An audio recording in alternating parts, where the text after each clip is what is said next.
watched the videos we've been showing to you across the evening down from Los Angeles. We have two final videos to show you, and these will be shown in all cabins of the aircraft. The first one is titled What's On, and gives you a 10-minute summary of all the cultural and sporting activities that are available in and around Australia for the month of March. The second video we have is our arrival guide in a visit to our fair city. For our customers in business and first class, you can select Channel 9 or Channel 12. For our customers in our main cabin, Channel 1.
Sydney.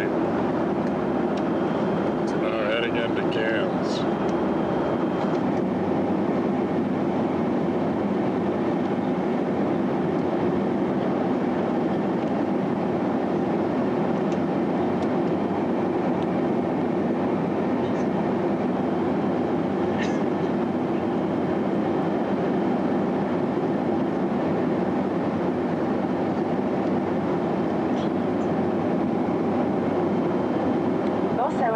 Did you have any outstanding items in the cabin?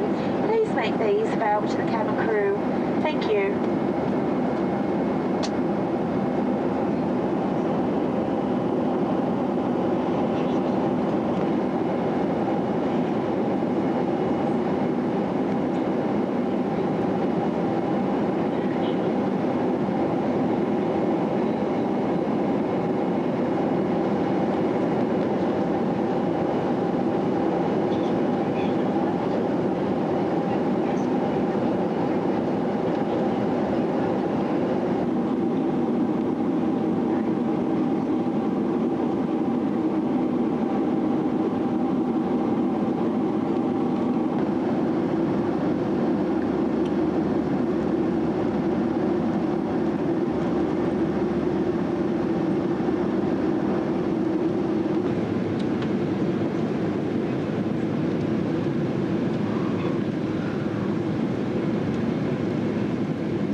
This is our driver, Neil. The experts by the time Give us a bad time. Driving on the wrong side of the road. As Emma mentioned, it's my voice you're going to hear most of over the next few days during your entire stay here in far north Queensland. I'll be taking you to a number of places and telling you a little bit about what you're seeing, a little bit of the history of the area, a little bit about the three major things that people come to visit us here for. 2 World Heritage listed areas, the Great Barrier Reef, the rainforest, and I'll just touch from time to time a little bit about Aboriginal history and culture in the area, but we do have experts who are going to be chatting to you about these things during the course of the next few days. Basically, I'll be giving you an overall look at the entire area. 45 miles up through to Port Douglas, travelling along what's considered to be the second most scenic coastal road in Australia. That's going to be for about 20 minutes. The road is a little bit windy, a little bit bumpy. I'll keep it as smooth as I can as we make our way along. But the city of Cairns itself is behind us to the south. And not a very large city. In fact, it is the largest conventional city in Australia. It has a population of about 108,000 in the city. Take in the townships and so forth that surround the city, population of around 128. A number of times during your stay here in far north Queensland, particularly if you do the optional day with us on Saturday. Once we cross the Barron River, we're then into our agricultural area. We'll be passing through lots and lots and lots of sugarcane.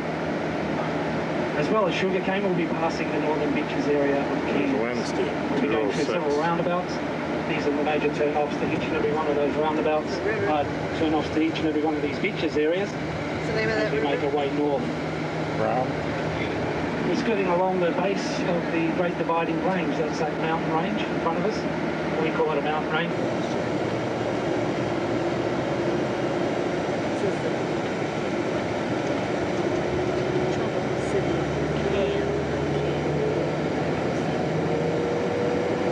Sugarcane fields and fields. See, directly ahead of us is an area we call the McAllen. On a very low section of range, you may be able to see a waterfall. It's the Stony Creek Falls. The train actually passes there. Generally, we don't get to see Stony Creek Falls from this distance. But we've had some good rainfalls the last couple of months, which has given us all our waterfalls running quite well at the moment. And get to learn about bush medicine and bush tucker. Well, a very interesting day. That's on Saturday, and Rosie will tell you about that particular option. Amphibious vehicle landings all the way along here. And up on the tablelands, they had several repatriation centres, hospitals, stores, ammo dumps. They also had an airfield in a place called Mariba. So they needed access to and from the tablelands, and they carved that road out to the left-hand side. And of course that was all due to the Battle of the Coral Sea, which took place some 350 miles out to sea on our right-hand side in May 1942.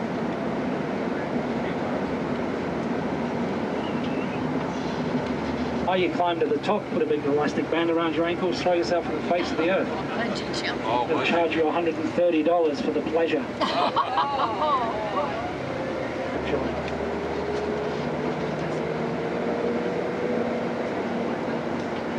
And a game you may or may not be. So what are we doing now, Neil? I said we're going for a whiz through Cairns. What I should have said is we're going for a quick drive through Cairns. So, on that note, if there's some sort of terminology I embarrass myself with, I apologise prior to. But if there's something over the next few days that I've said and you don't understand it, please ask me to explain. Because there are a number of things that we say, obviously get confused with other sayings. But that is the Coral Sea out of the Pacific Ocean.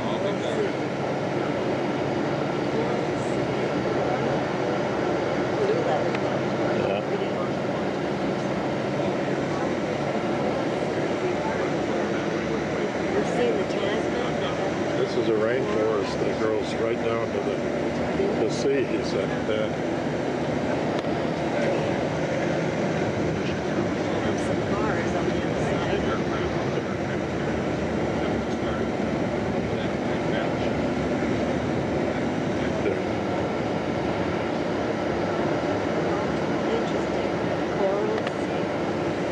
nobody on the beach either.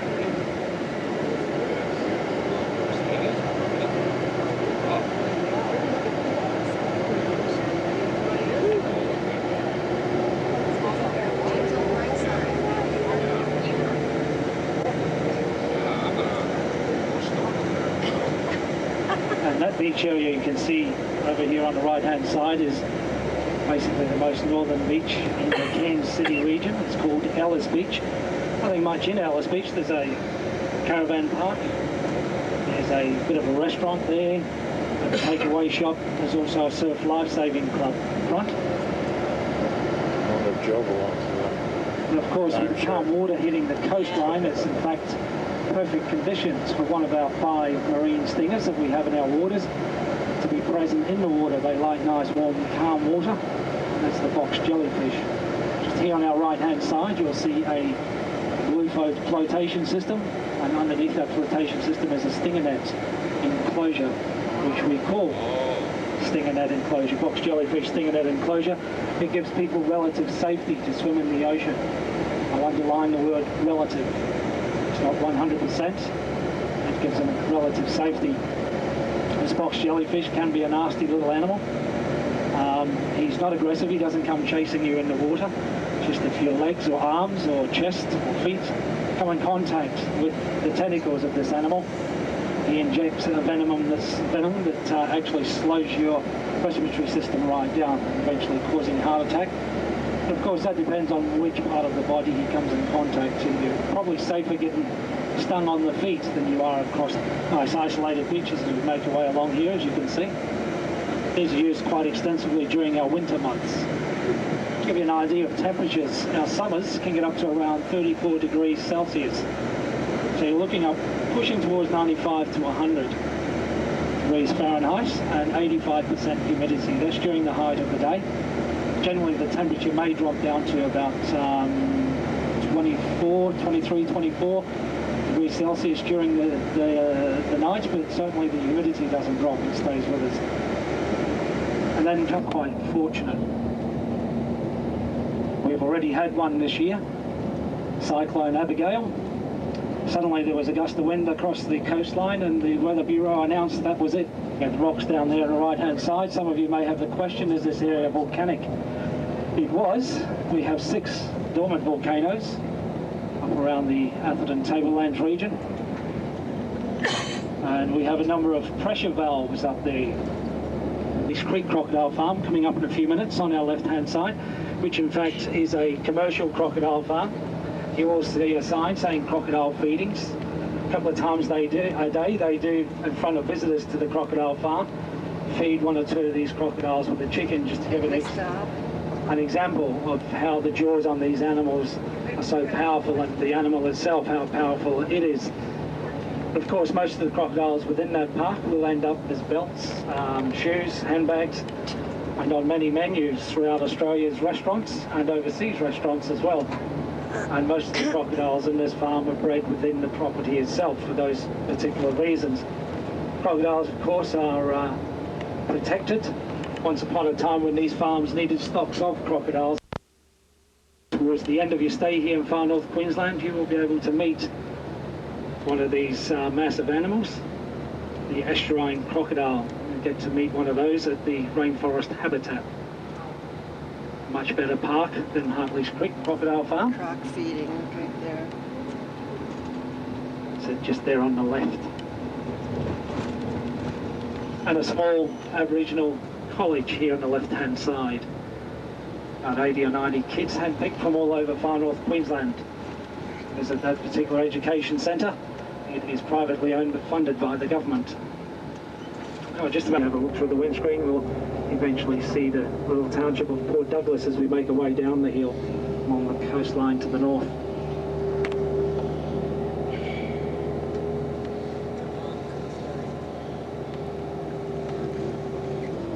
Around this ridge, if you can see through the windscreen, you'll be able to see a long headland with a knob-like structure on the end of it. That is in fact Port Douglas, where we're heading to, just as we get around this ridge here.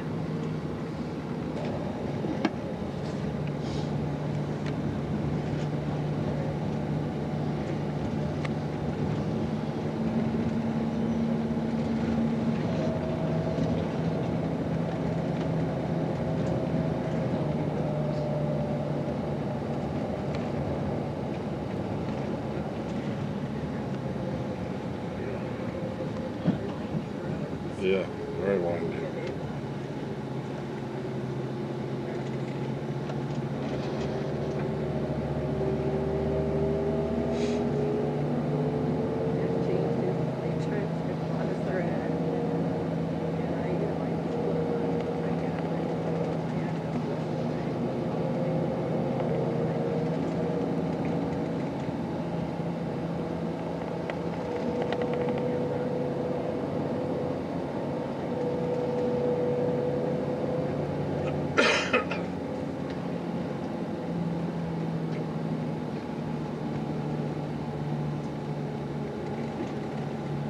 Port Douglas.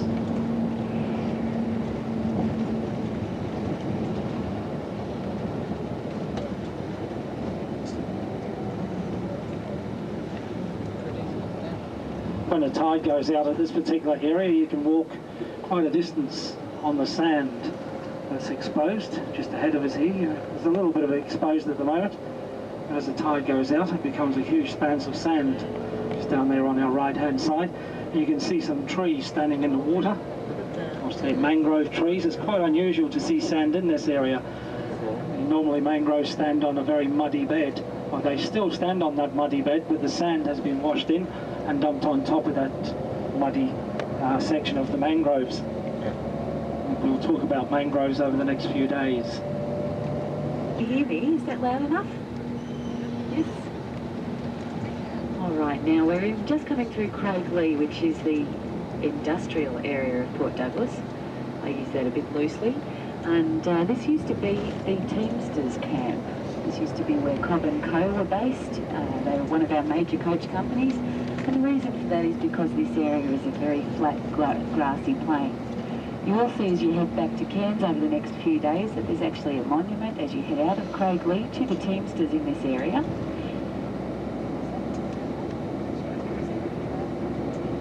Beautiful palm trees. Now these palm trees are actually Madagascan, they're not Australian. They're African oil palms by name. And they were originally growing up over the Daintree River as a commercial crop. The oil from the palm trees is used in a lot of cosmetic products, face creams and hand creams. And we had a gentleman here in the mid-80s who decided that he would single-handedly put Port Douglas on the map. And he did that for us. His name was Christopher Skase, and a liquor store, and it also has a little restaurant by the name of La Bordello. That's the one there on the right of the coach. This is about a 5 to 10 minute walk from the hotel. So if any of you would like to pick up some supplies from the mini-mart, or try some of our wines and beers at a slightly lower price than the hotel, or come down and have an Italian meal, La Bordello is a restaurant that we use very often. They love Grand Circle, and their prices are very, very reasonable. So if you'd like to go down there, you will be welcomed with open arms. 1,000 people.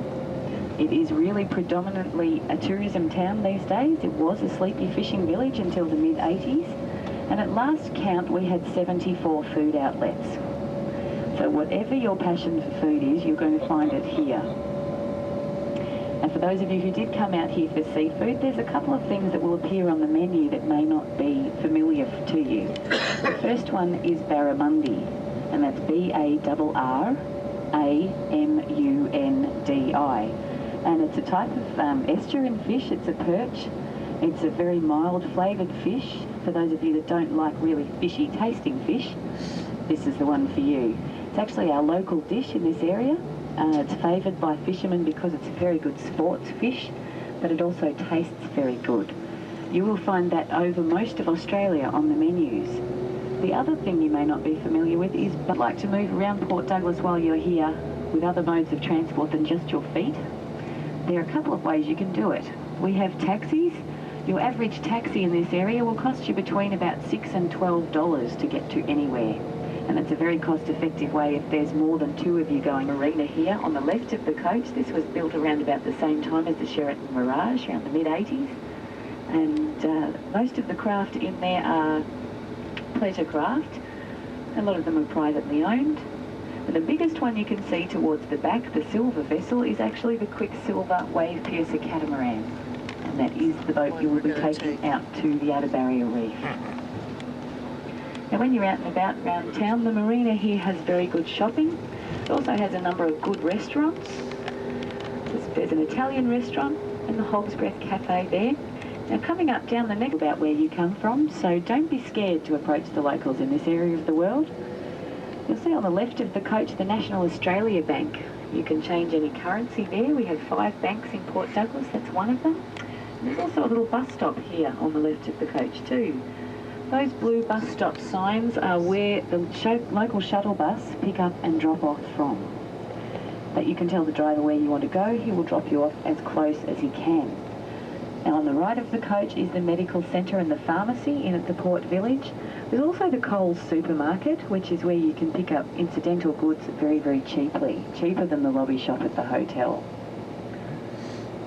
Now I've tried just about every one of the 74 food outlets, all in the name of research, of course.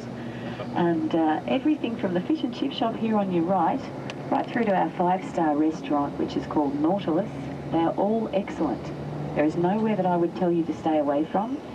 Everywhere in Port Douglas displays a menu with prices out the front of the establishment so that you don't get a nasty shock when you walk in and sit down.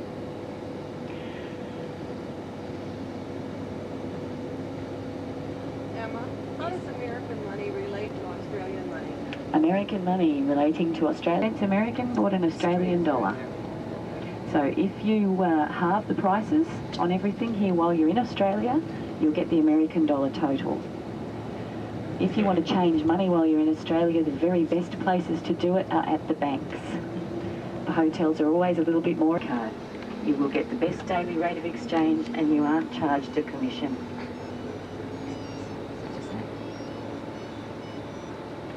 Now on the left of the coach at the moment, that's my mobile phone, that will stop in a moment, is 4 Mile Beach. We usually come at the resort from an entirely different angle. When they finish it, it will be. Now, just as we're pulling up in the driveway, for those of you who are interested in going for a swim while you're here, the pool is located right in the middle of the resort, and there is a boardwalk leading from reception straight down to the pool. We'll have a representative of the hotel tell you about the facilities in your rooms. And if you just have a look before we disembark, sitting on this handrail, the right handrail as we go in, is the hotel mascot. Her name is Bozo. She is a sulphur-crested cockatoo and she likes a scratch on the head. But don't let her eat brochures or cameras because they make her ill. So have a very nice stay. I'll see you all in the lobby. Yes, ma'am? Is breakfast included in the... Well, here it is, Wednesday, about 4:25 in the afternoon. We are at Treetops, Radisson's Treetops Hotel, Motel, Hotel, here in Port Douglas, Australia.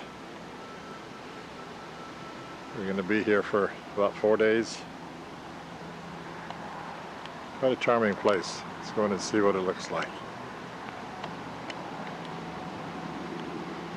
The only thing I can find with their name Radisson on it.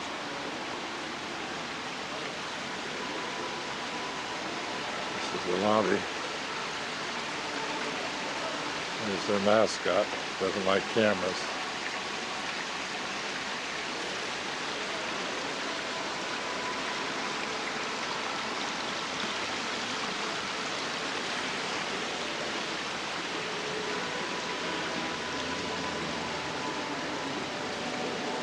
Registration desk. I will say it is about 67, 87 here now. The humidity is about 90%. Hotter and humid as hell. Passing through the studios, it's going across a little waterfall.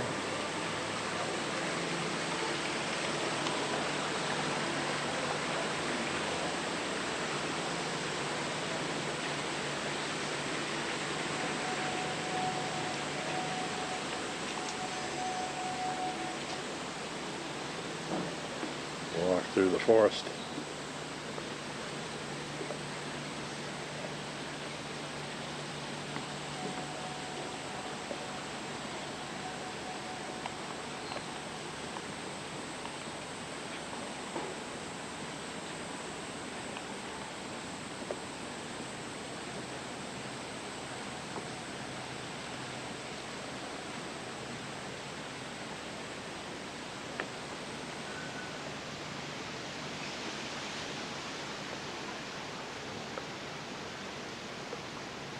Very pretty.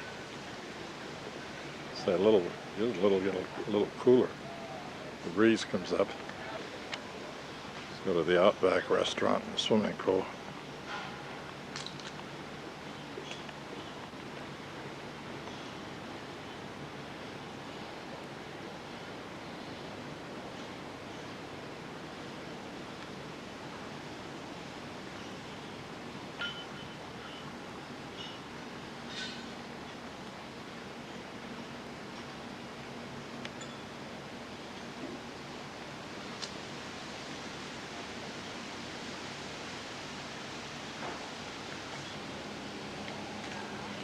It's a swimming pool. Pretty good size swimming pool. Of course, this is the Outback Bar and Grill. That's where we'll have breakfast in the morning. So let's go over and find our room.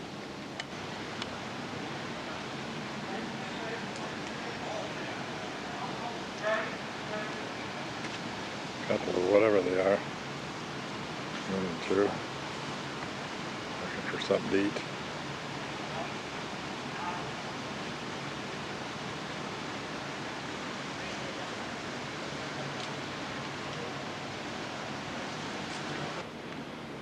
And we are staying in room B111, which is right there.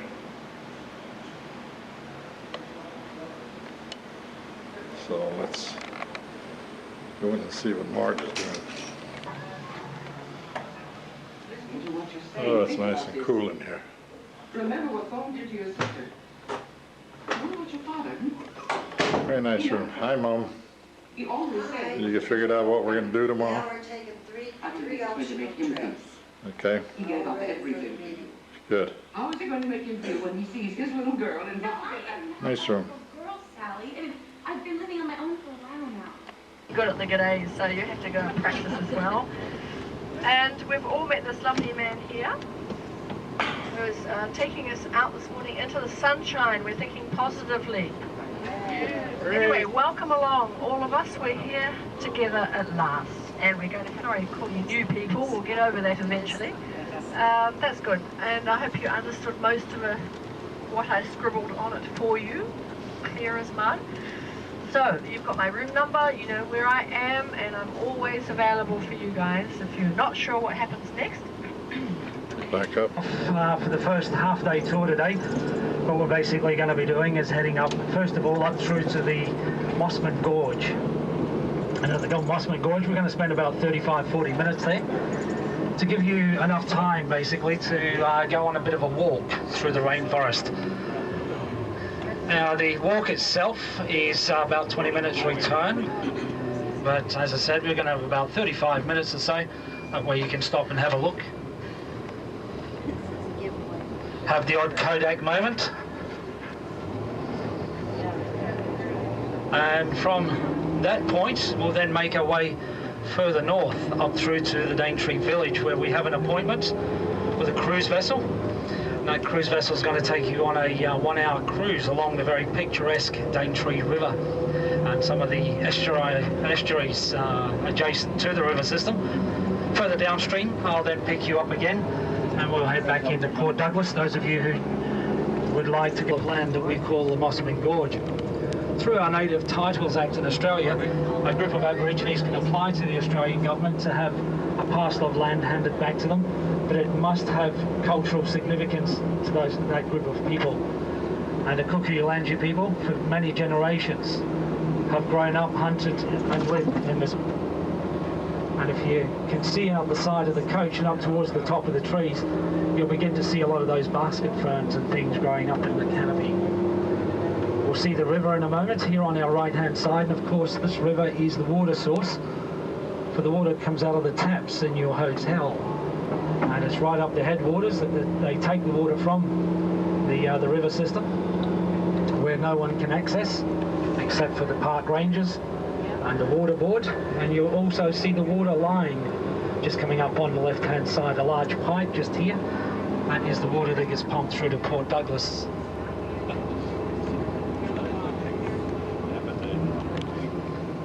Is one of these, but I suggest you take whatever means of wet weather gear you've brought with you, take that with you on the walk. And of course some insect repellent if you have some, but please do not apply the insect repellent on board the coach. It gets into the air conditioning and some people have very sensitive throats, so wait until you hop off the coach for that one.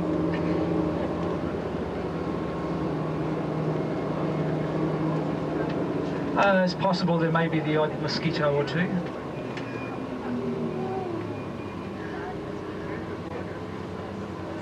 Also, as you walk along the track, folks, if you come across a little bit of water running across the track, it's probably a better idea to wade through the water.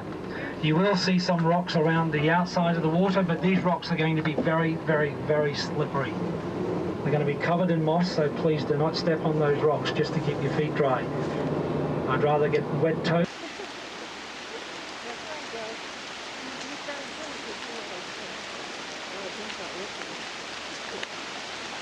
For snakes? I don't think so.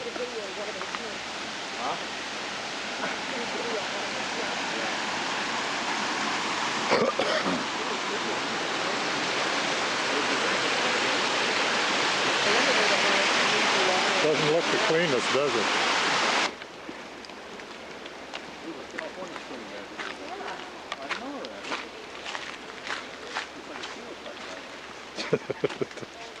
Brilliant.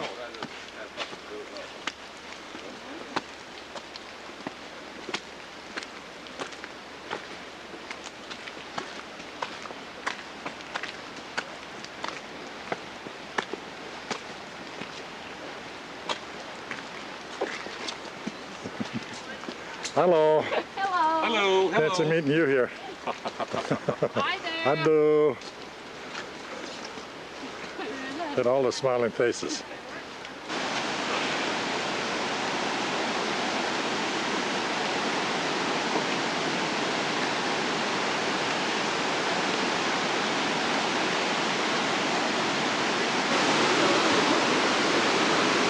Mosquitoes.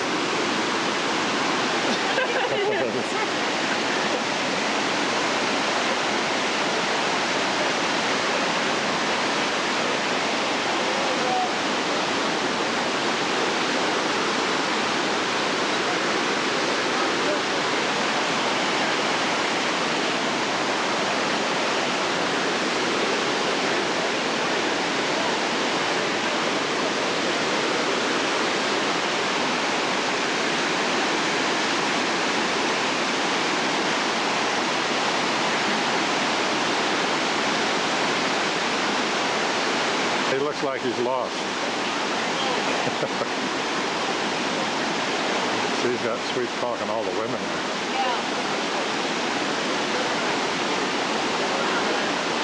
Hey, Bill! Wait! Bill!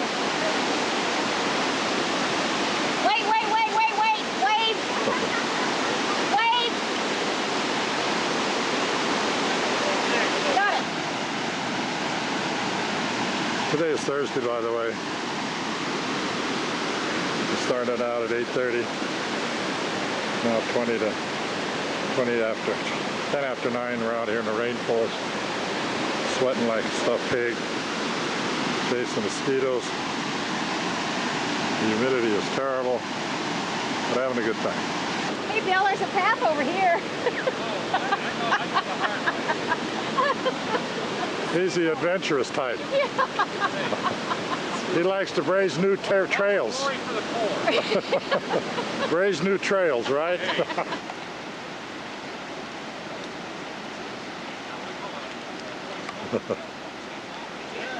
Killing it. And we don't do anything about it. It's part of nature, of course. As soon as we start interfering with that, we cause lots of problems. An umbrella tree here on the left with the berries up the top. Rainbow lorikeets. You'll get to meet those during your stay here in far north Queensland. Rainbow lorikeets love to eat the berries on top. And when they've been up there for around half an hour, chirping and carrying, you can just see them just out to our right there. That island is called Snapper Island. Not because it looks like a crocodile, but because the popular fish snapper can be caught quite extensively around there. But that island is a continental island. It's right at the mouth of the Daintree River, the system that we're going to visit. That's Boy, why I was almost I ate exhausted. last night. Yeah. Want to see what you missed? Okay, restroom facilities are directly ahead of us in that brown brick building with a green roof. I use that just to dry off one more sheet, and then I'll put it back up. We're at the step on either side of the boat. And if you're at the front or the edge, don't lean out too far.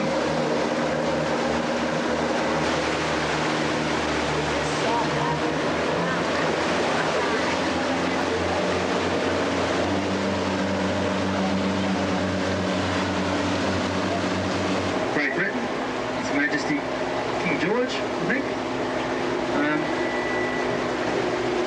Over the next 100 years, while the southeast corner of Australia was really being opened up quite rapidly, up here was still really in a dampness, really. About 3 weeks ago, the river was up. If you look directly ahead of the boat, you can see a high grass bank. About 3 weeks ago, the water was up there. And in my 1986, there was about 12 metres of water sitting on top of this. And I wasn't here at the time, and I'm very impressed by the stories they tell. When we get around the corner, I'll show you something that'll illustrate that for you. And very much at home in the estuary and the brackish parts of the river. Saltwater crocodiles are the biggest of the world's crocodile species and the biggest living reptile. They hatch out of their eggs at only about 8 to 12 inches. Females grow to around about 3 or 3.5 metres. Males around 4.5 to 5.5 metres. But the males can grow up to 7 metres. And that's 7 metres they'll weigh over a tonne. So they are truly massive beasts. Now, crocodiles are reptiles, of course, and like all reptiles, they're cold-blooded. That's a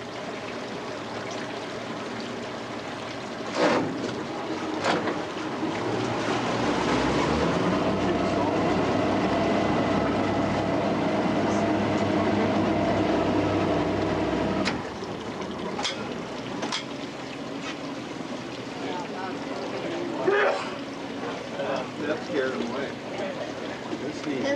Do the crocodiles, will they crawl up the banks where the cattle are at?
small lump. Yeah? Oh. It's just sticking up above the water. Looks fairly much the same colour as the water, and it's just like a bump. I don't know what else to say to you. It's directly to my left now, at a right angle to me, to the back of the boat. I'll spin us around and get us a bit closer to it. Yeah.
Now, see, there's a papaya plantation back in there too.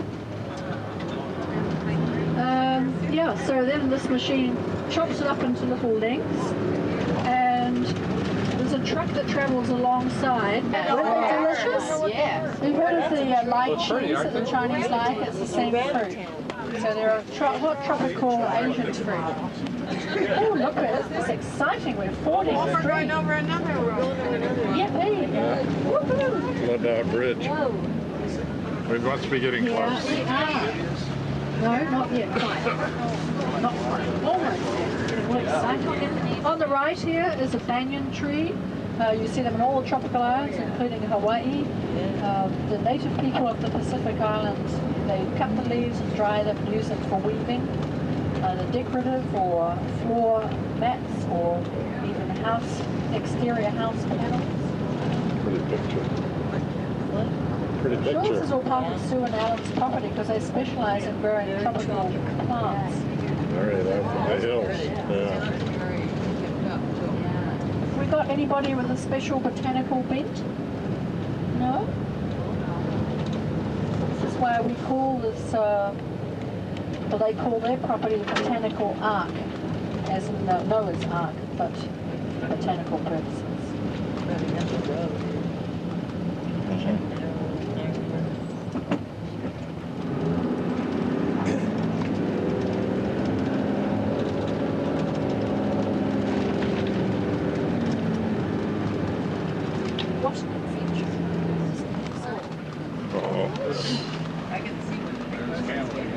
Stop there. This, of course, shakes your dinner down on the way home. Yeah, look at the size of some of these bamboos around here, too. Especially this one on the left here. Holy moly, you could build houses with that. Holy moly. You must be here now. Wow, look at the size of that here. It's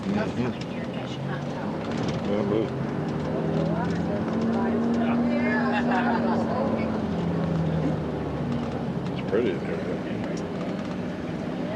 Oh, I know a few of the plants, but nothing like these experts do, so just fire away and ask lots of questions. They'll give us a talk, of course, and hopefully it won't rain and we can stand around outside while they point some of these plants out to us while telling us about them, which is engrossingly interesting, I think, because I love them. Huh.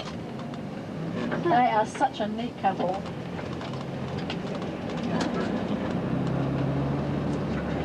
They must have a helicopter or something. That's where four-wheel drive would come in handy. Yeah, definitely need four-wheel drive. Yeah. Well, they're helping Not us. now, but there's the owner. You can leave all your umbrellas down there if you like. I'll wrap it on my shoulder. Put it in there.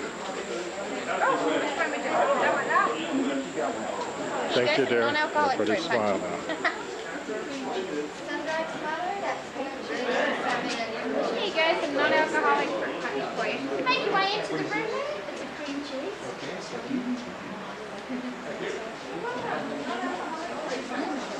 Oh my goodness.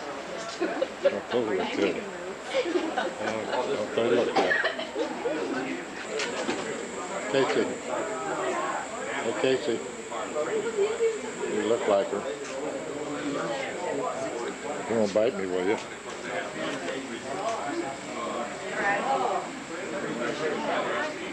Woman's work is never done, huh? Woman's work is never done. Be the same over here. Yeah.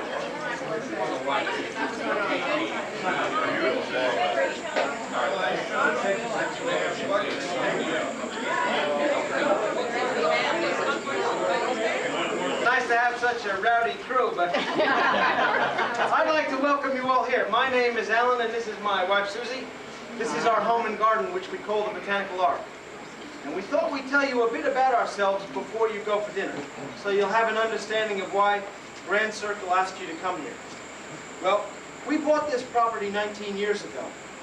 And the reason we bought it was because we wanted to find the best place we could find to raise our children. And the criteria we set for ourselves were that the kids had to have pure air to breathe. They had to have really good water to drink. We had to be able to grow our own crops, our own food, free from poisons and so on. And we wanted to live in an environment free from crime. We think we found a perfect spot. We also wanted to be in the most tropical part of the country. And although you can get warmer than here in Australia, you can't get any wetter.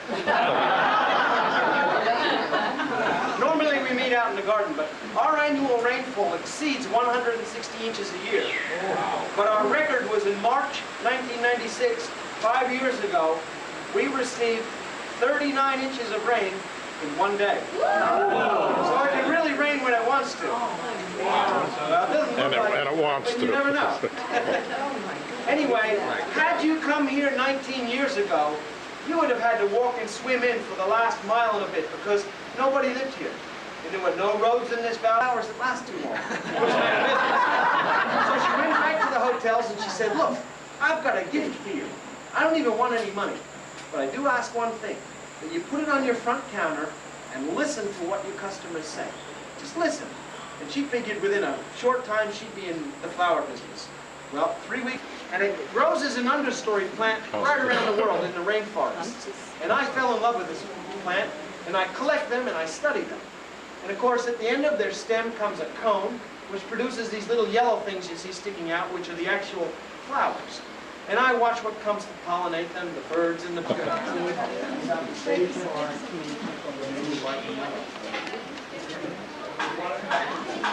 you. Thank you. Very nice. Very nice.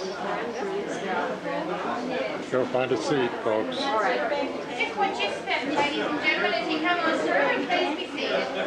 Just come on through. Go find a seat. Just watch your step. Busy looking at that.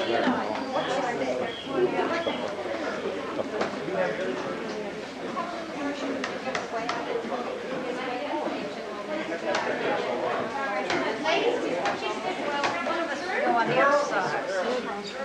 I'm running.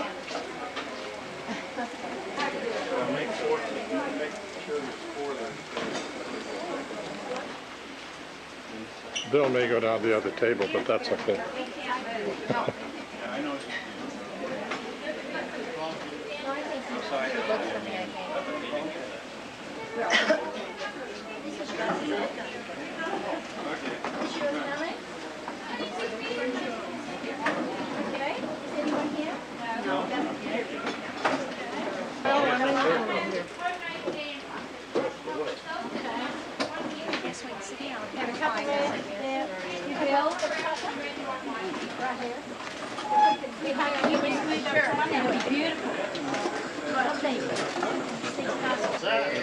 If you can ever see one close up, the heads are like little puzzles. Is that right? See the tallest tree? The very tallest. That's the breadfruit tree. Okay, look down to the right-hand side, down to the lower branch.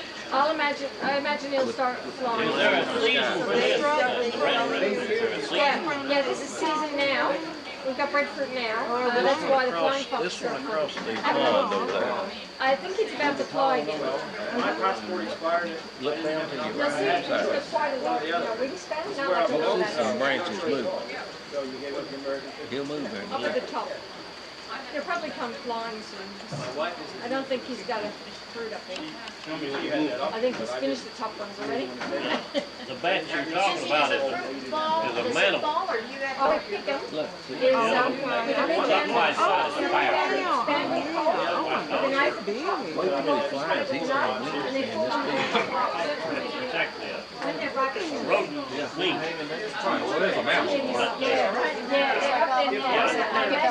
He's just hanging there. He's hanging. He's hanging upside down. Well, we didn't realize that. Well, that's the biggest damn bad.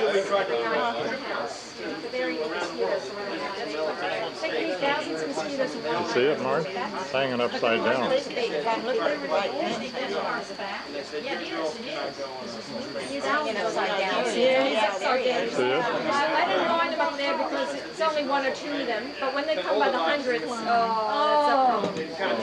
like a whole color number. And they do that. You know, some mornings, the sky can be black. Oh, yeah. They're picking flowers in the early mornings. Yeah, g'day, good morning, even. How's everybody feeling?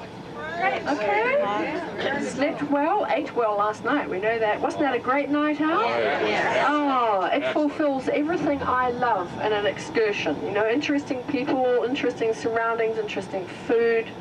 You know, all of the above. I know the road in and out's a bit sort of obscure, but it's worth putting up with. All right, so we're just going down to the port, where the wharf area is. Anybody go and look through the shopping mall down on the wharf yesterday? Very nice shops. Really nice. Trey's Posh Mate. Where? Down on the wharf side, where we get dropped off. And, okay, so on the way down, I think we've got the coach to ourselves. On the way back, we will not have. Now, when we get back... No, the boat isn't putting it back. Probably about 2/3. Oh, well, that's good. The boat's only going to be about 2/3 full, so there'll only be about... only about 250 people. Well, where to go? There it is, Friday morning. I think it's Friday. About 5 minutes to 9. We're heading out to get on a catamaran to head out to Coral Reef. So it should be an all-day excursion. So we'll sign off and get some pictures along the way.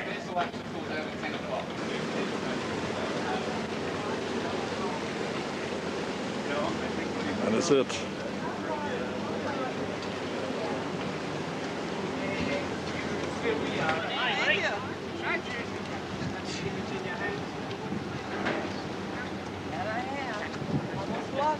I know. Hey, I'd go overboard. Oh, I know. All right. Captain don't have any shoes. Let's look alive now. Come on.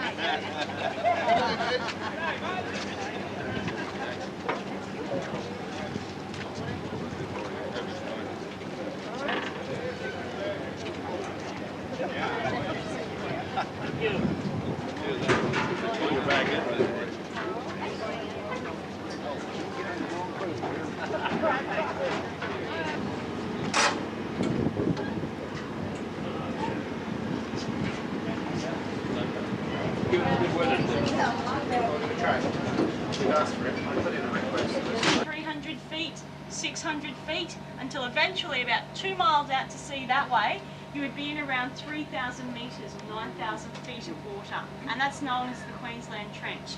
So it does drop down quite dramatically. This part in here though is all nice and shallow, okay, and this is the main body of the reef here. Now the name suggests that it's one continual barrier.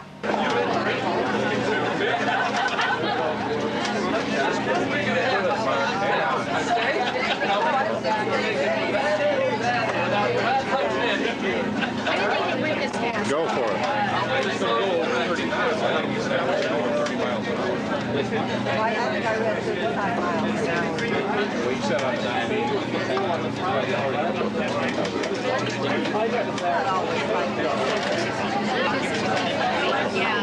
don't know if I'm that good at swimming. You know, I know I snorkeled once in Hawaii, but I think this swimming was so easy. You just float on top of the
Gotcha.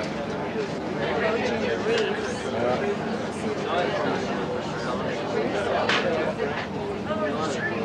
After an hour and a half boat ride.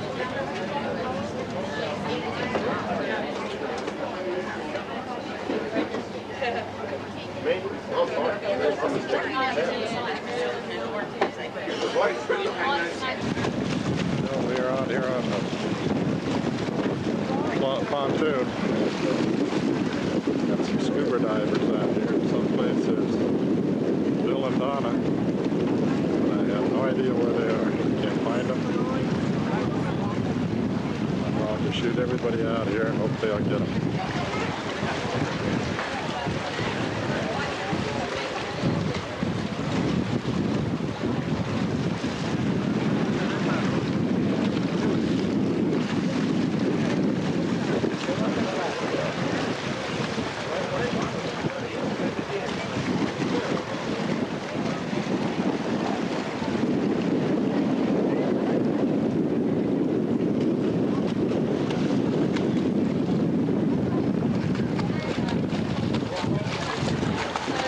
That's Bill.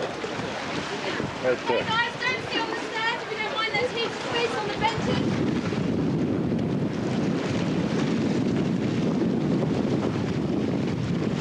That's Bill. Not sure.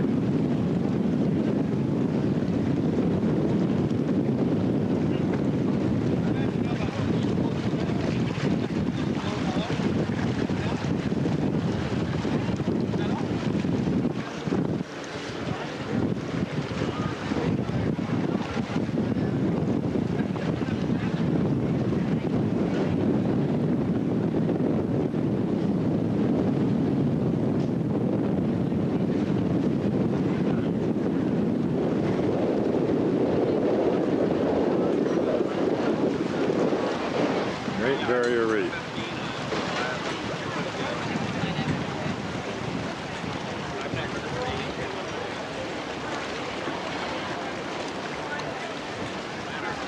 Hey, Judy. Judy. Judy.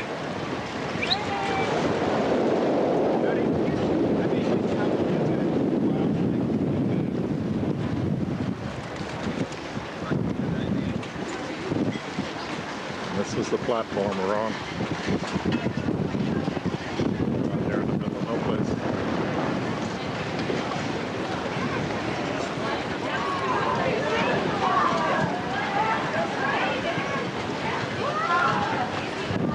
Dogs over there waving.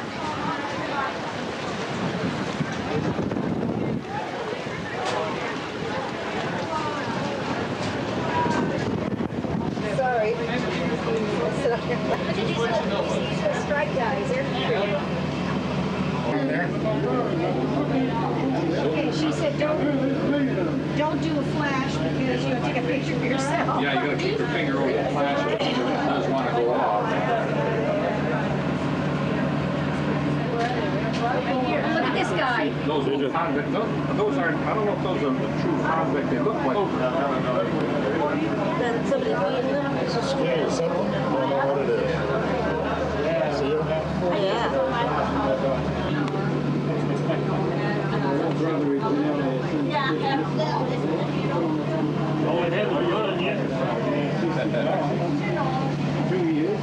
What is he for Marjorie? Well, out of Margaret. Sunlight above, and today you find yourselves in the world's largest marine park. Over the next 20 minutes, we're going to get a spectacular look at ocean corals here on the reef. My name's Lucas. It's my job to tell you about where we are today, what we're looking at. Up above, Shane, his job is to manoeuvre this boat as close as possible to the shallow corals without actually hitting it. And throughout the tour, whether the view's deep or distant, out there we've got about 25 to 30 metres of visibility today, 100 feet. Or shallow and close, you're going to get a great look out both sides. To achieve the best result with any camera, hold it against the glass. This will eliminate reflection and achieve the best results, capturing colours and also details outside. Out to our left there, these small balls, even only a metre or two in diameter, They're all around 100 to 200 years of age. As we manoeuvre about the lagoon, you'll notice that the clarity or visibility through the water changes fairly dramatically. Down beneath us to the right, it's about 20 metres or 60 feet down to the sand. The megafauna, for a good reason, 1,500-year-old animal, which grows to beautiful small fish like the top of this coral structure, tiny blue-green chromis, purple anthium. Yellowfish, aren't they pretty? Yeah.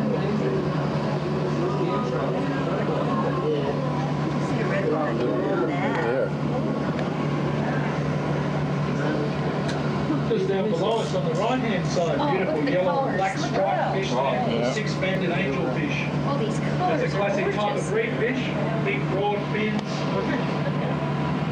Excellent for slow swimming. Little green line parrotfish beneath us to the left there. Out to our right, a good look at those blue-green chromis, and also the beautiful little fish there with the white tail and the spike on their head, unicorn bass.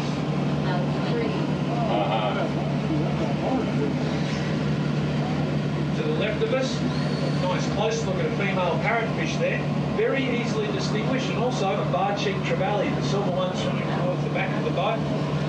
Out on the left, a pair of yellow and black fish out there, or yellow and white ones, known as the thread-finned coral fish. You'll notice the hair-like thread at the top of their fin.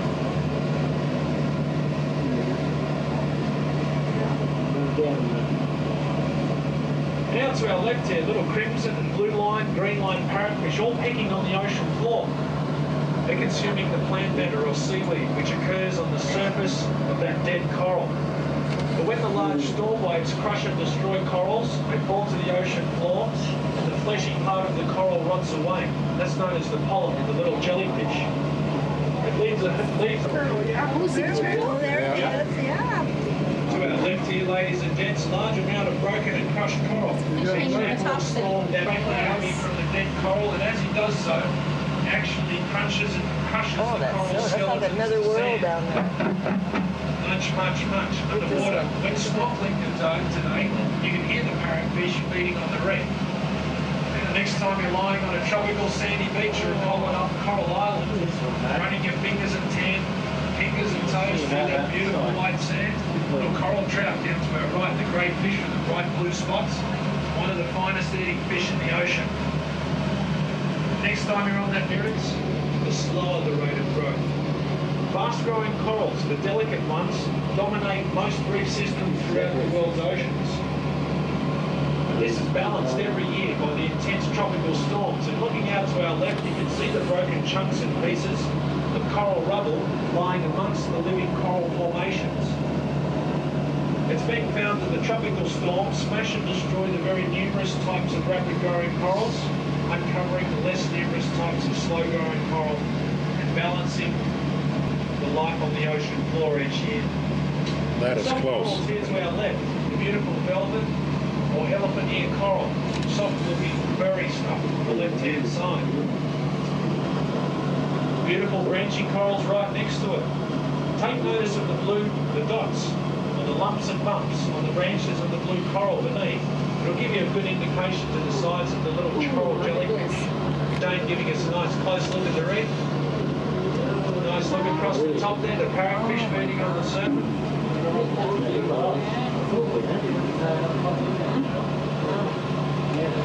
You can see the coral rubble being blasted from the reef top on our right.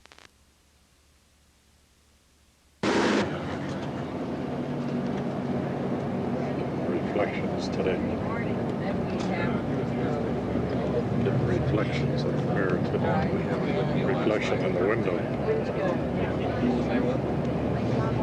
Oh yeah, as good as this? Yes, it was I noticed there wasn't too much sunburn around, which is really, really good. They put their sunblock on. That's good.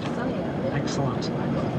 Actually, even with this cloud cover, it's still possible to get burnt. Of course, the harmful rays still get through the cloud cover. We were looking for a nice day today, of course, but it wouldn't surprise me if we had the odd little bit of humidity come through.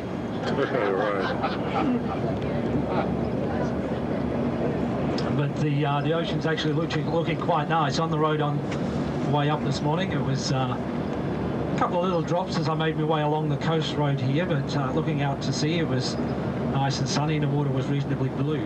So nice views as we make our way along this morning down into Caravonica.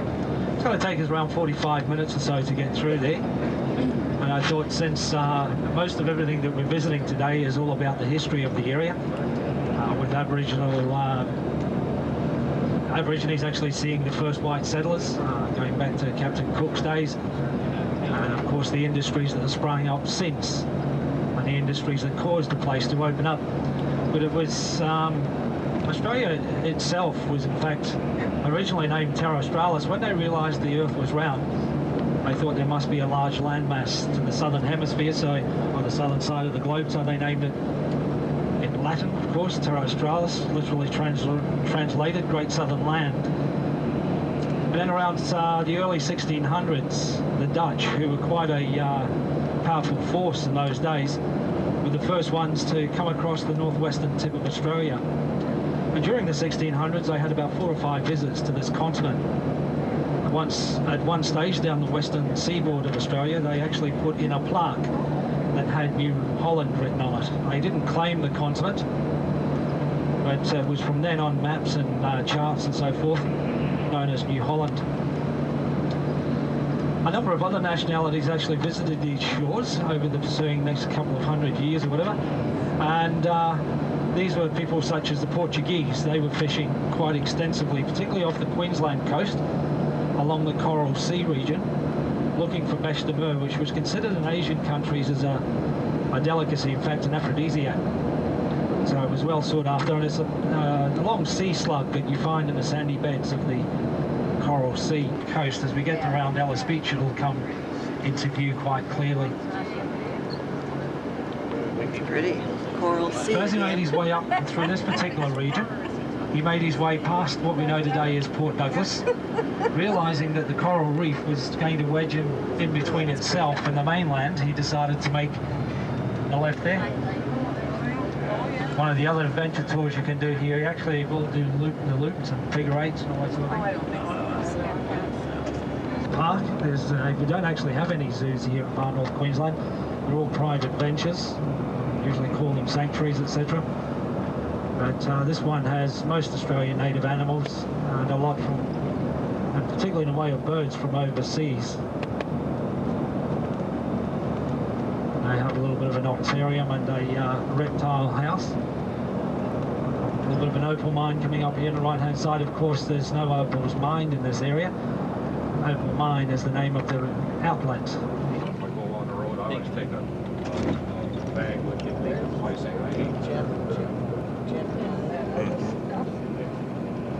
Okay, here we are arriving at Jabberkai. You can leave anything on the coach that you don't need.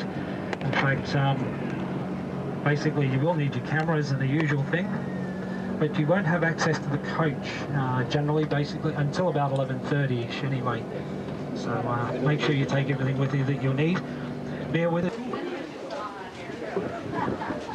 Well, the tram's 2-seaters or 4-seaters? You're waiting before you get in.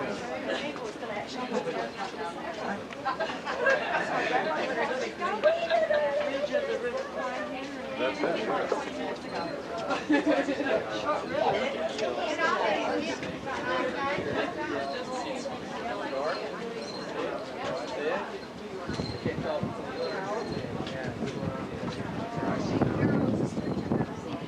Big eel. There's one under, and there's a little turtle.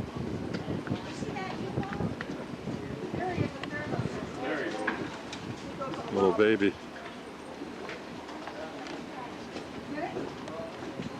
There's the eel over there. Lost him.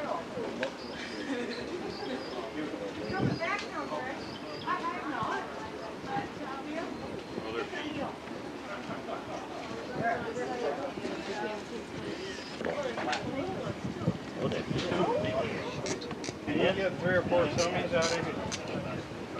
Can you get 3 or 4 somersaults before you hit it?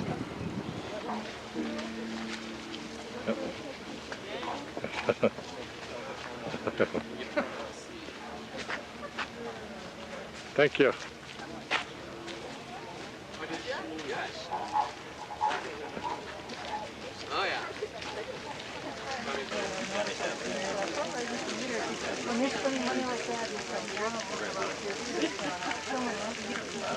Some of their native food.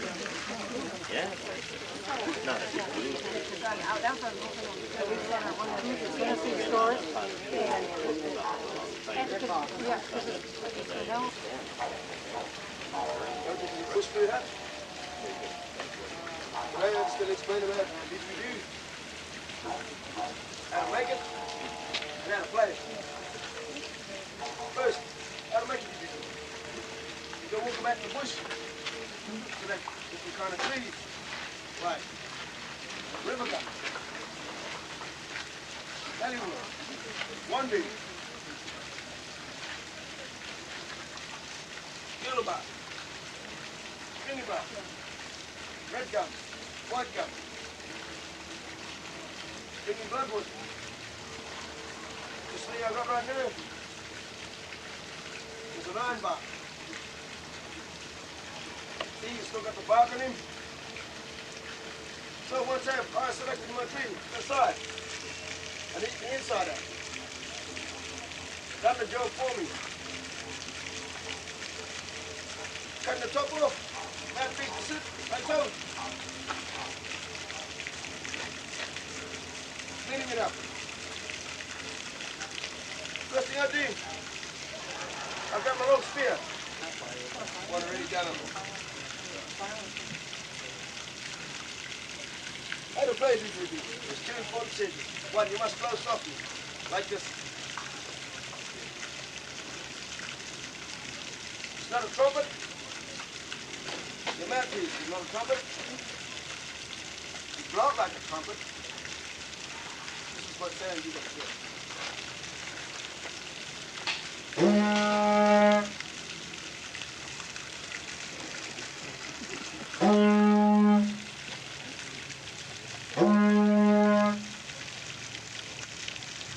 Good. And now we're blowing hard, your lips will end up like Mick Jagger.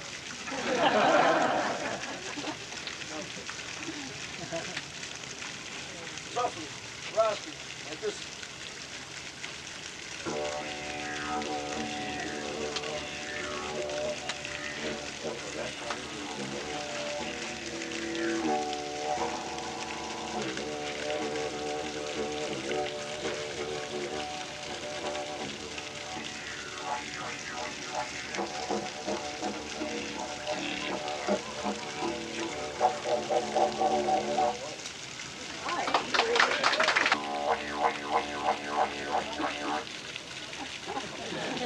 Little baby Joey trying to keep up with his mother.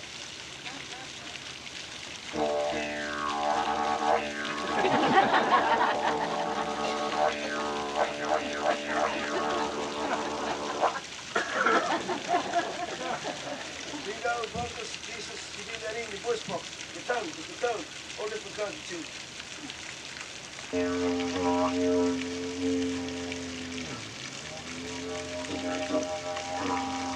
PVC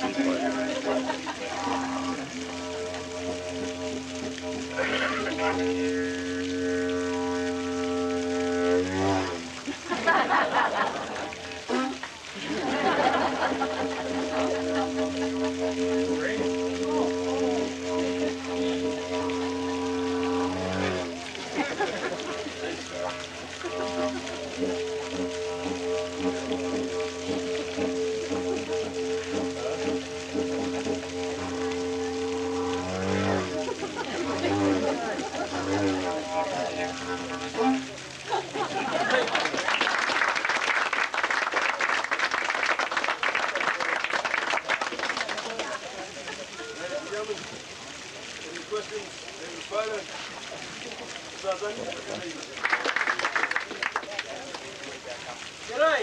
G'day. Come on, Emma. We're going to explain to you a bit about some of the food that the Jabal got people. Some food we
We're going hunting, looking for meat. Snake. Scrub turkey. Goanna.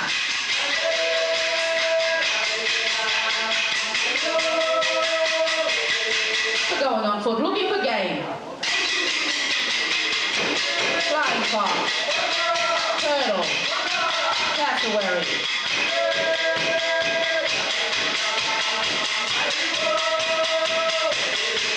We're going in the forest, looking for food. Blackbee. Cycad. Yellow walnut.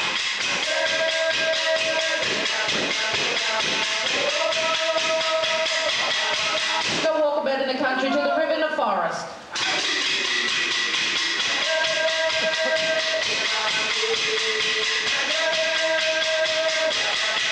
We are proud to be.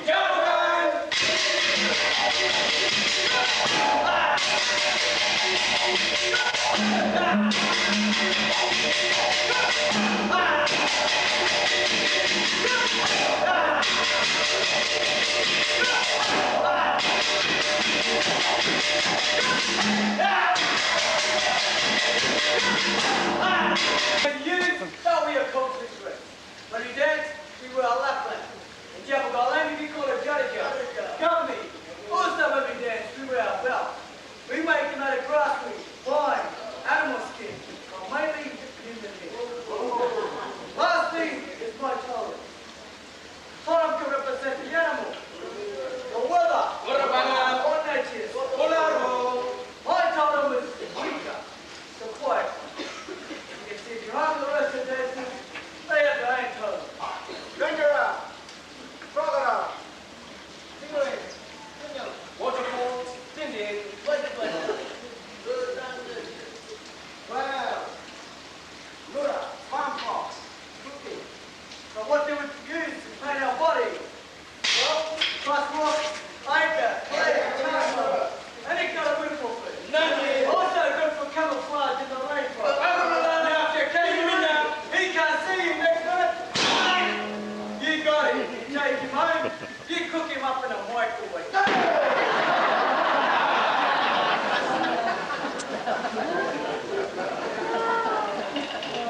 Ladies and gentlemen, girls and boys, thank you.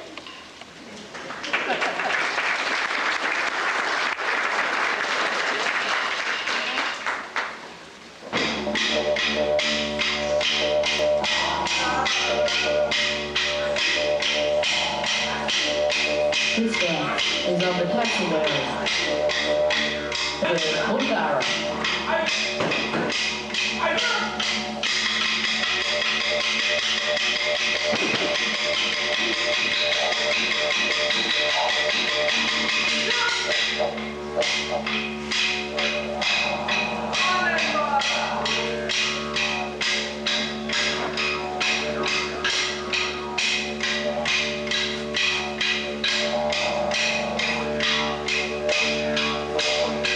This dance is of the Brolga.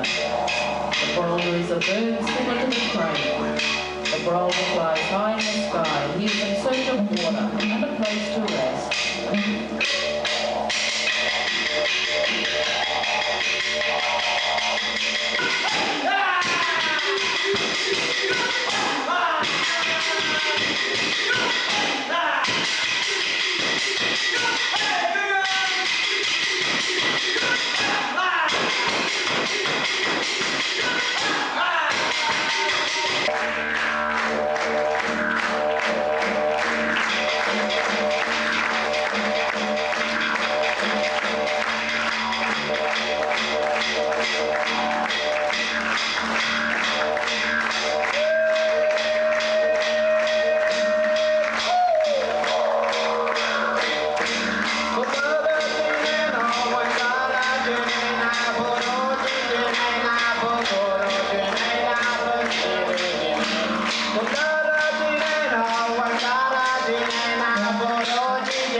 Did you enjoy the show?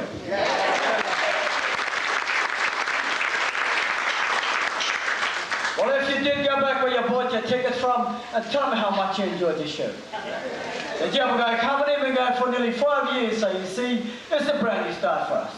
We show our culture this way to show you people that we're proud of our culture, even our people living today, 2001. Thank you.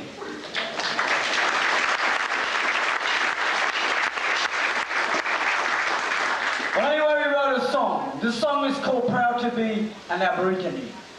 If you like this song, we started up with a snack bar, also across the bridge in a gift shop on tape and compact disc. CD. Yeah, he got one in his car. The song goes something like this.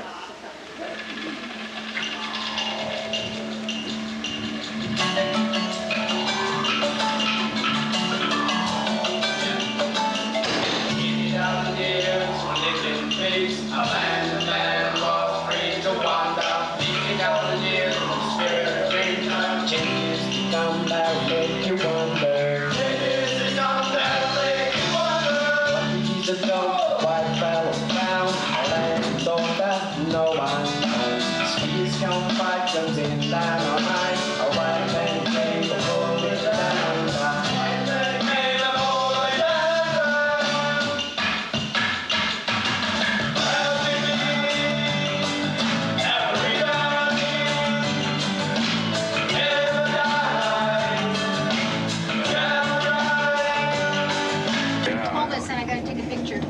Oh, I thought you were going to say, I got to take a pee. I was going to say, okay. But, you know. Bill.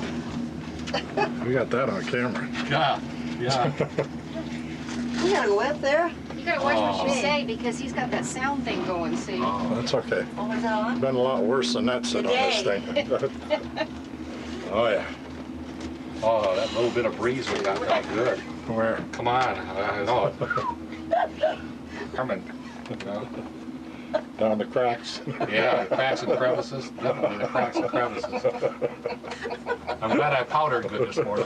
Glad you did too, for all our sake.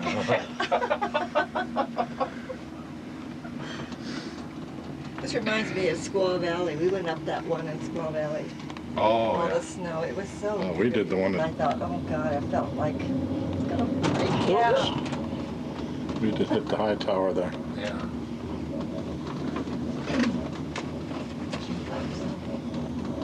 Told me that every 6 Marinos a photographer.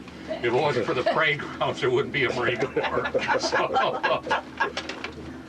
Yeah. You can see the ocean. what was it, that guy, huh? Yeah. We used to have this guy that he was a truck driver. He hauled. Don't stop now. Goodness. That's one of them. No, I mean where we catch the bus to go home. That's I thought we could. Mistletoe in the treetops. Many figs are found in and above the canopy. So it was a eucalyptus forest, and then the rainforest took the Aborigine would burn it off. Well, they did. That was the way they did. And say the eucalyptus tree right there, that light with the light green leaves and the light and dark green leaves. A different color green. Oh, I told you we can't go downhill. We didn't see anything. This is a good angle too. It is. That's perfect. That is all the way down. Look at Jim. Yeah. Oh, turn my around. God. It's got 6 going down. It's got a. The dead end's right there. That is Yeah. gorgeous. That's the thing about those Canadian rivers and lakes, the way they got Yeah, all well, that. there's so much silt coming Yeah. in. Now, Yeah. the alligators that are up here that aren't the kind.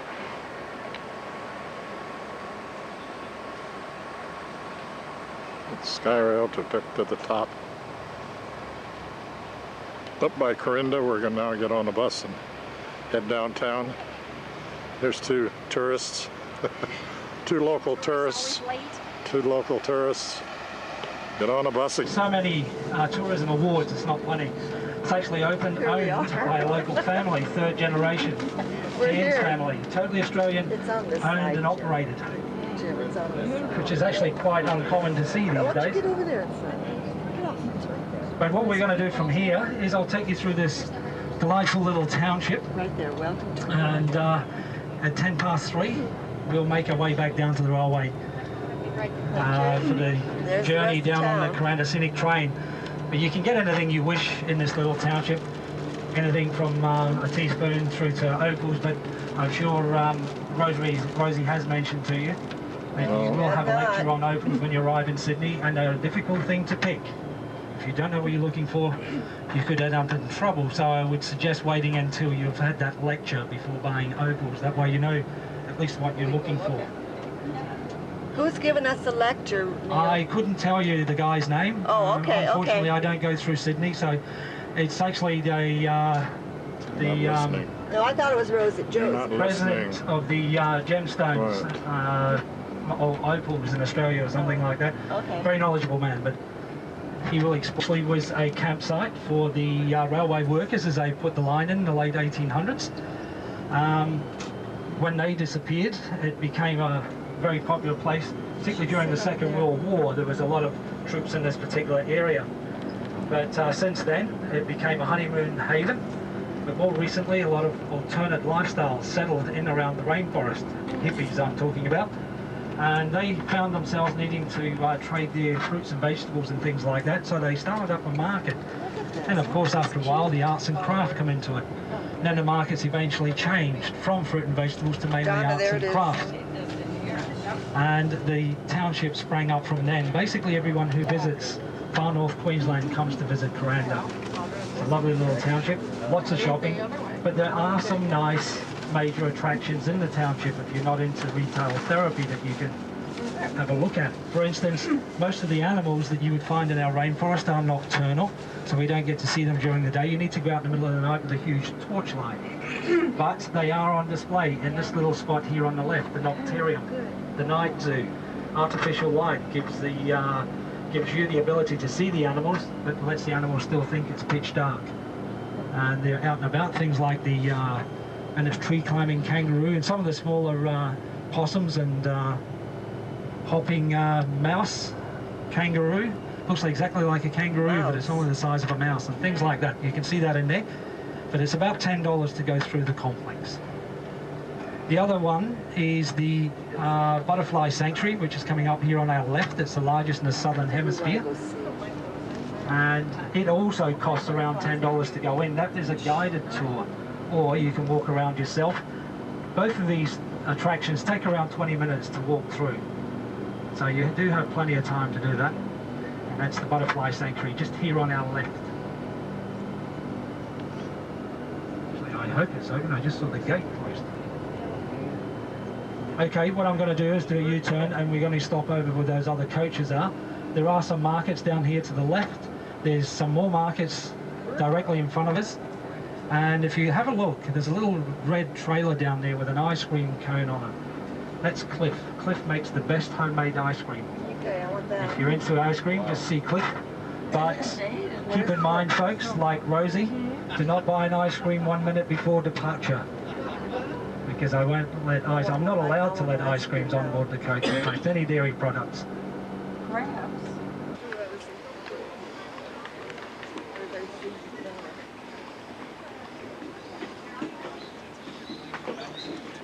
Kuranda even has their own train station.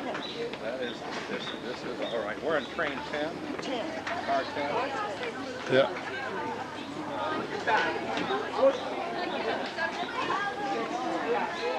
Who enjoys one of the world's most scenic train rides down the Barham River Gorge to Cairns. So if there is any way that we can be of assistance, please do not hesitate to ask. The directions in the commentary today are from a forward-facing aspect, just ahead of the locomotive as it approaches the point to rest.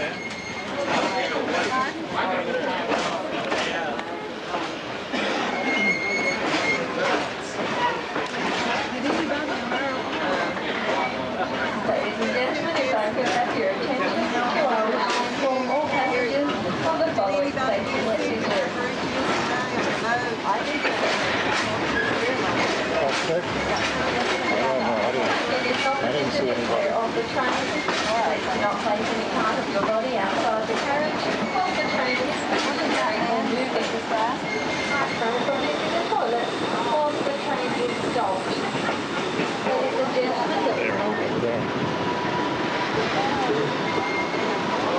What's all of that? We're sitting out the rest at our hotel. Yeah.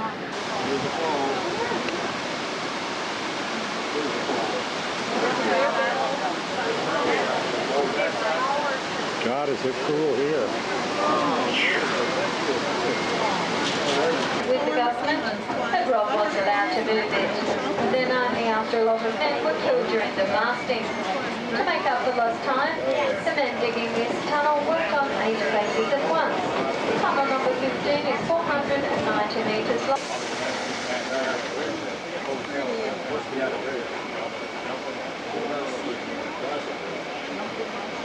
Can you see it? Wait hold on a minute.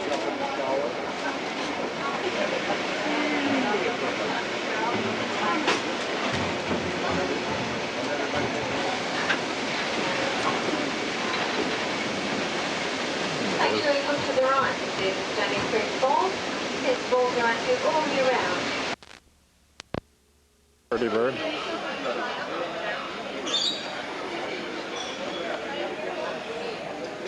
We're in the bird habitat. Is that what this is?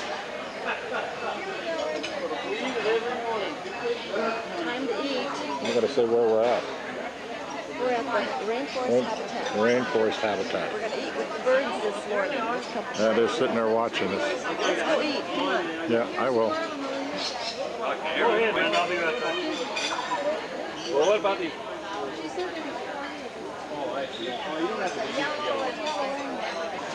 Now where are you going? You can't fly? Hey.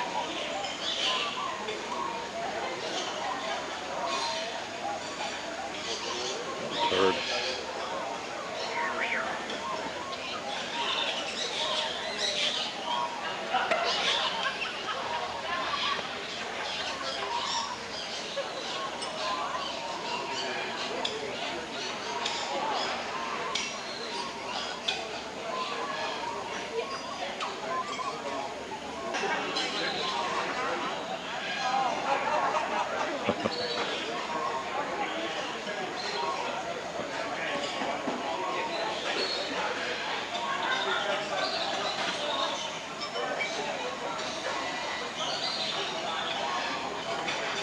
Finished a very good continental breakfast. Getting ready to take a wildlife tour to get to see some gators, and kangaroo, koalas, so they say. Right now we're in the bird sanctuary.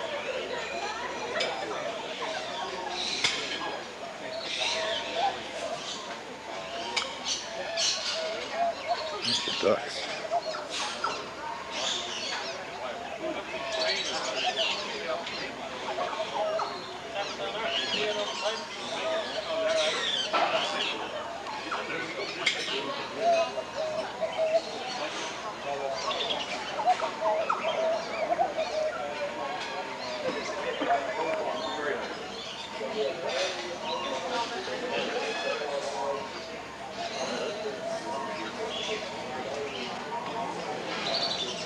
And good old pigeon.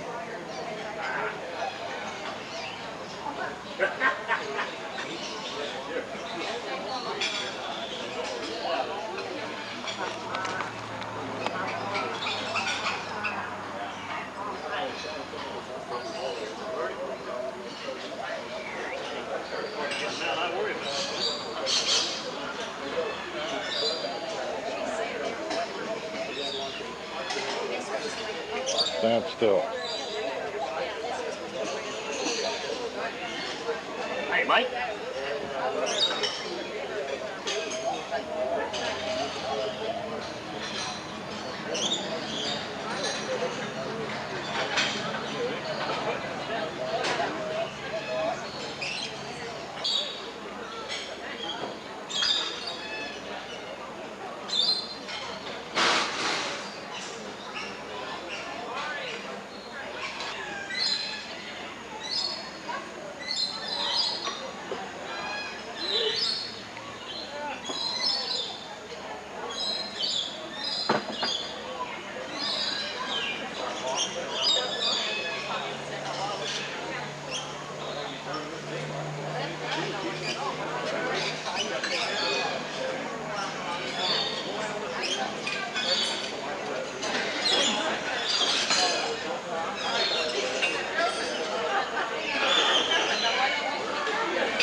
to the rainforest walk. Unless you've got all the kookaburras here. Kookaburras. We'll be weaving our way up through the rainforest, and the canopy in here is only got a bit of white capping bird at the moment. That's a wonga pigeon, I think. Yeah. You can see the front of them. Oh. We have to wash your hair. Yes, she's beautiful. Yeah, the rainforest, you find that the males are more colourful and vibrant ones. Your hair. That's awesome. We're in the female and the male.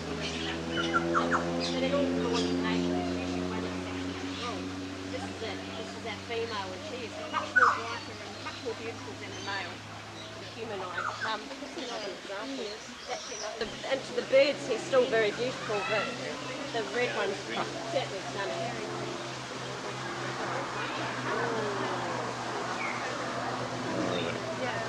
They're sort of flymen of the aviary. They quite often come down and they swoop over you, through your big line. Actually, 40 to 60 years ago, they didn't realise that this was the male and the female of the same species, and that they've only just realised in the last 30 years that they are the same. Which one is the male, the red one? The Green red one. one's the male, yeah. And,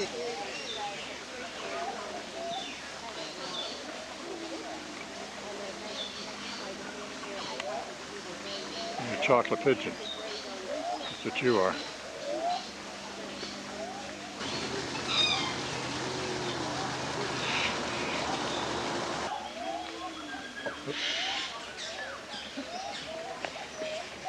he flies in from Papua New Guinea every March. When he leaves in March, he arrives in November. There's one thing I'd love to see in my life. I don't know.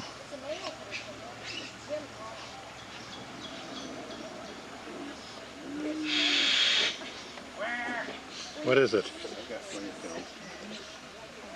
Long. Keep your eye out, you might spot some pupils there. Yeah, that's what I'm on. He was found at the back there with the green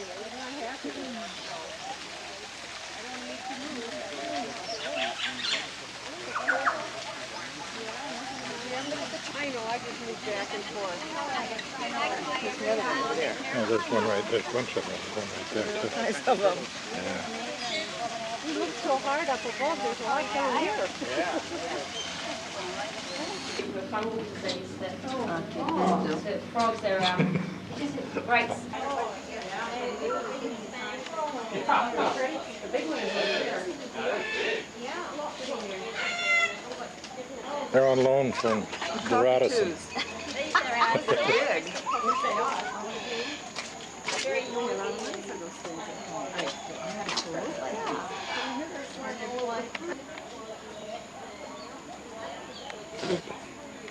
The Roadrunner. Oh, look at this koala.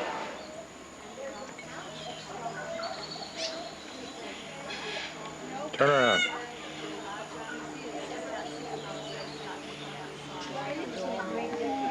Naomi, you eucalyptus leaves, which is what you see here. Riley. And those leaves have a lot of Yeah. Riley. And those leaves, can you see his face there? He turned around once, but that was it. I think we woke him up.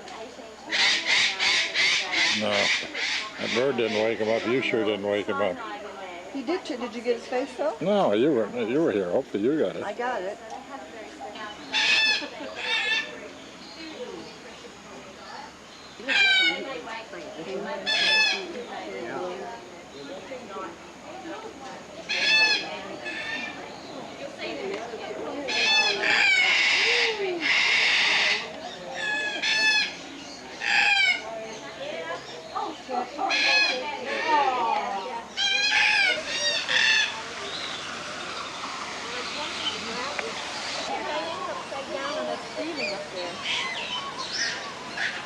Flying foxes. Okay. Then my last See, right over here on the top of the black canopy, we've got things called flying foxes. One of our bigger bats, a mega one of our major services. Pretty color, whatever they are. See little duckies all in a row. What kind of duck? They're pretty colors. Mm-hmm.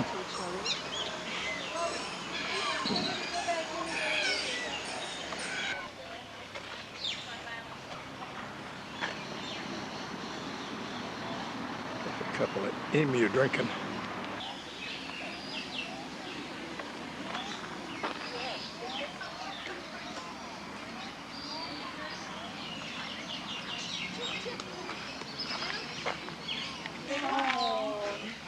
Yeah, maybe. Oh, no, I can't. Friendly. Too, that they'll graze on grass.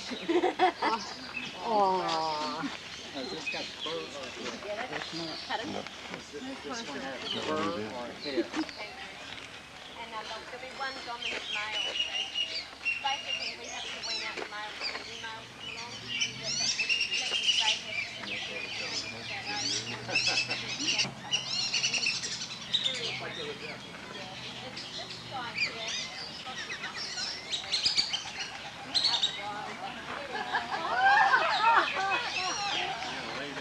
Did you get that?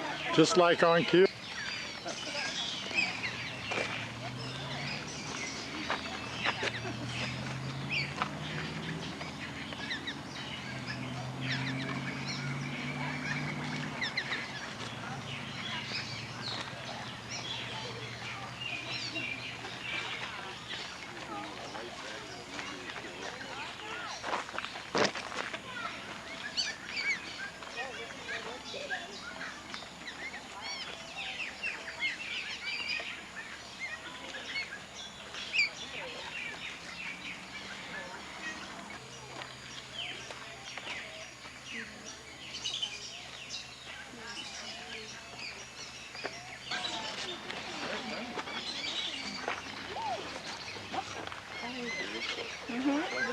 He's white.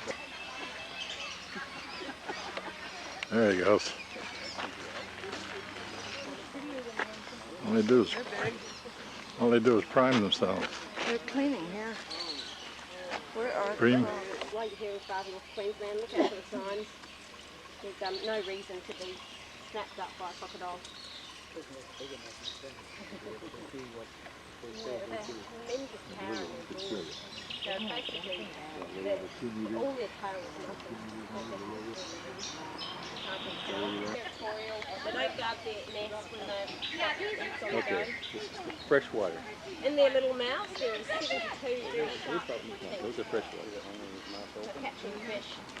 Now, your mouths open, that's sort of like a crocodile smile, but it's actually, you would have seen on the saltwater crocodile, she had a very stubby nose. Yeah, and this guy's got a really narrow nose. Yeah. And that just came out. He just come out. Like from there. From there. Just crawled right out. Yeah, now he's going to sun himself now.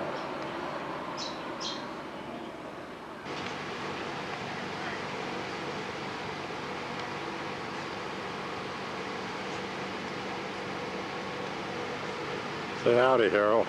Hey. There you go. How you doing?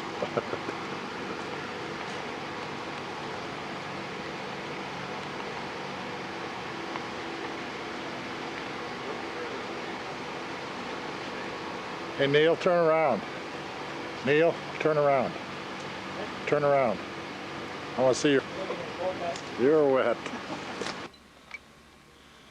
Okay, today's Sunday, the 18th. It's about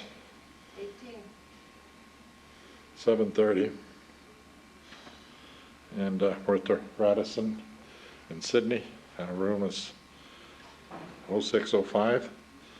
And Mark's going to open it up and take us on a tour. No, I'll just let you walk around. Hi. You just go ahead and look around. This is the It's pretty beautiful. bathroom. Beautiful, beautiful. Whoops, watch your step. Nice bath and shower. I won't take the rest of them yet. So we'll pass through and see the rest of the room. Very classy. Nice double bed. You can see through here. They got a door that opens up into the bathroom. Window, I mean, which is pretty classy. And the most impressive thing is that if I can get it, it gets flopping around here. But it says, "Dear Mr. and Mrs. Wagner, welcome.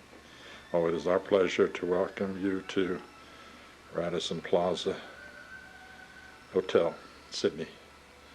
Around to the Opera House by about 9:30, but in the meantime we're going to do one or two things, more than likely down to the Mrs. Macquarie's chair for your photo shoot. Yes, and we want big smiles, but just want to take you there first because the makeup's still hanging on. And the shave looks pretty fresh. It's as good as we're going to be all day, isn't it?